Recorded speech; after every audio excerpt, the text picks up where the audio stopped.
আমাদের বাংলাদেশটা যে কতটাই সুন্দর, এর সৌন্দর্যের কারণে কবি এই দেশটাকে রানীর সাথে তুলনা দিয়েছেন। কবি দ্বিজেন্দ্রলাল রায় তার বিখ্যাত কবিতা ধন ধন পুষ্পভরায় এই দেশটাকে রানীর সাথে তুলনা করেছেন।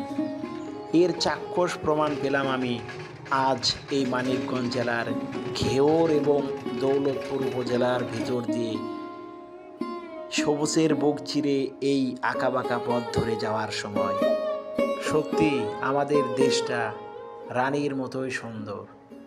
এর বুক চিরে বয়ে চলা অসংখ্য নদী এবং চারিদিকে সুজলা সুফলা শস্য শ্যামলার পরিবেশ, যেটা যে কারো মনকে প্রশান্তি, যে কারো মনকে স্নিগ্ধতায় ভরিয়ে দিবে। যদিও আমাদের এই বাংলাদেশ গরিব এবং আকারে ছোট, কিন্তু এর ভিতরে যে ভালোবাসা রয়েছে, এর ভিতরে যে লুকিয়ে রয়েছে শান্তি, সেটা পৃথিবীর অনেক দেশেই নেই।